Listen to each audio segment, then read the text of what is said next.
it's all about. Like that is such a famous, iconic bridge that you know it when you see it. Brooklyn Bridge, baby. Indeed. We need Indeed. Not the sponsorship, just the word, although we do love the sponsor of Indeed. I don't think you fellas are going to love this next story. It's getting a lot of traction here for all of the wrong reasons. Here we go. Let's just take a deep breath and do it. Big college basketball slate tonight. Not as big as last night, but tonight there is a top 15 matchup between Creighton and Villanova. Creighton's head coach Greg McDermott has done, by all measure, a great job since taking over the Blue Jays. His son was one of the all-time great players of the last 25 years and played for his dad at Creighton. Greg McDermott has a sterling reputation, but it may be taking a little bit of a turn. Selection Sunday is less than 2 weeks away, and Creighton is certainly going to be in the field. But this morning, he is fielding some questions about some comments that he made. This is essentially what he said following a loss to Xavier last Saturday. This is McDermott telling the team, quote, "Guys, we got to stick together. We need both feet in. I need everybody to stay on the plantation. I can't have anybody leave the plantation."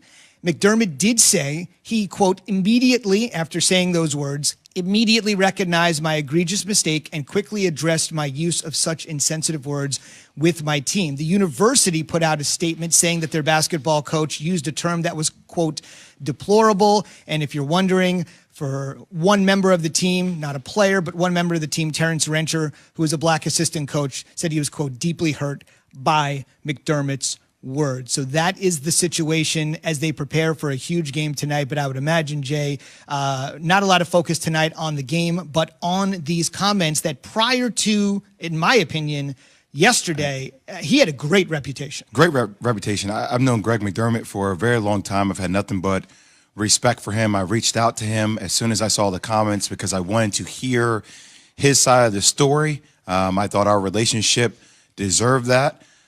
But I'm severely disappointed. And I'm just going to give you guys my real reaction in real time, Key. So I see the comment, I'm reading it, and I'm thinking to myself, I've never heard an analogy like that before. Never in my life.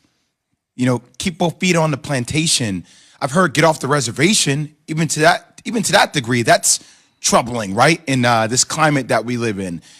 And when I heard that, I was like, man, and I start thinking about, Denzel Mahoney, Damian Jefferson, Christian Bishop. These are guys that are top players on their team that are African-American players, right? And so I started reaching out to people. I'm going to tell you guys, from one of my sources inside, I heard that some of the players want to boycott. Wow. They're not sure they want to play. Mm-hmm. They just don't know how to go about it. Mm-hmm. And it puts them in a very uncomfortable situation to now make these type of decisions. And I know we live in a cancel culture world. I think that goes too far sometimes. I don't know what to do here, Key, because I would be beside myself on something like this. If he doesn't have this long history of doing good things, I think that when something like this happens, I'm like, okay, you said something like this before. In order for you to reference this analogy, it just doesn't come out of thin air, does it? I don't know. There has to be some kind of history of you saying something like this. I'm at a loss for words for this story. I'm angry. I've lost respect, but I do respect him at the same time. I don't know how to handle this for Greg McDermott. I don't. You look at it and you just said that you don't know how to handle it. No, you know how to handle it. You just don't want to handle it the way you want to. Because you have had respect for him because you covered college basketball and you've been knowing him for a very long time. But it's unacceptable, as you agreed. know. Yes, agreed. I agree. There's certain things, it has nothing to do with cancer culture. It has something to do with understanding, and he didn't understand what he was doing. He didn't understand at that moment. He understood the word. He knows what the word is. He's used it before. But he didn't understand that the reaction was going to be the way that it is, especially from his assistant coaches. We go through this every single year. We go through it every year with somebody on a coaching staff or somebody in the facility that says something that they've said with their friends before. You use the word plantation. You know what the plantation was. You clearly do. And you treat your program and you look at the individuals in the program like they on a damn plantation. That's why you said it. That's why you said it. That's when you think back to the late Bob McNair, the owner of Houston, Texas, when he said what he said about the inmates running the asylum. He's used that before. Mm-hmm. That's not an excuse. It's not an excuse. And I've had this conversation with both of you when we had our conversations, when we have our conversations off air, prior to this even coming to surface or even at all, months and Sundays ago. We was talking, and I told y'all once upon a time when I was a player in the National Football League, and I'm sitting down watching film in our film room with our offensive team, and our coach referred to a player who happened to be a black player as an aggressive gorilla. And I walked up and I left. Have I not told y'all that story? You did. Many times? Yeah. Over? Mm-hmm.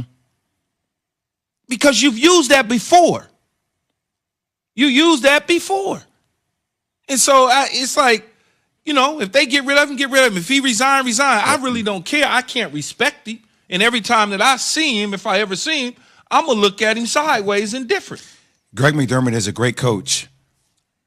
I'm not sure in today's climate you can bounce back from something like this, especially if I think you can in time, but if the players decide to boycott, if they decide to draw a line in the sand, which I'm okay with them drawing a line in the sand if that's how they feel. Absolutely. I'm fine with that. Absolutely. I don't know if Greg McDermott bounces back from that at Creighton. Maybe somewhere else in time.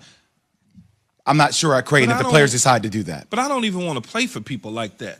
That's what I'm saying. It hurts. I don't even want to play for that. It hurts the optics of your university by keeping a guy like that on board, even as you move forward, because you know how this world is recruiting key. People try to use everything against you. Oh, it's over, though. Everything against you. Why would you want to go play for him? And by the way, there's going to be so many alternatives over the next couple of days that are going to pan out about optionality for kids and what they want to do. You need your best selling points to bring top-tier talent to the university like that.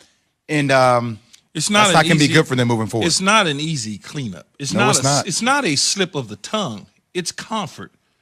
I'm comfortable getting up here and speaking to my team this way because I've done this somewhere in my life before and probably multiple times. Last couple things here to follow up on your slip of the tongue comment.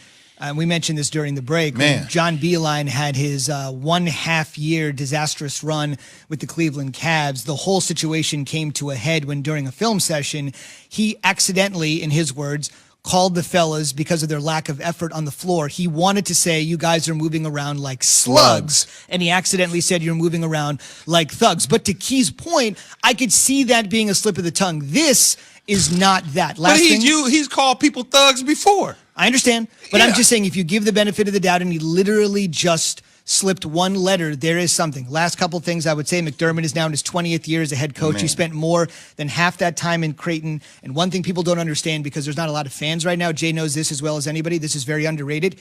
Creighton almost always leads America in attendance. They have a 20,000 seat arena, 20,000. They have an NBA size arena in Omaha, Nebraska that they fill to the gills every single year when there are fans. So when fans do come back, this is going to be something because this program is supported like few are in America. And if you're in Omaha, Nebraska, you can't allow this. You can't allow this. You can't. You can't allow it anywhere, but there you can't. Again, tonight they'll take on Villanova. We'll see what Coach says post game. I'm sure he'll be asked about it yet again. On the way, there has been plenty of talk about making Kobe Bryant the NBA logo. Kyrie Irving broached it. Vanessa Bryant endorsed it. But we've got a new twist on a shield. And that's after Jay has this from Straight Talk. Whew. That was some straight talk.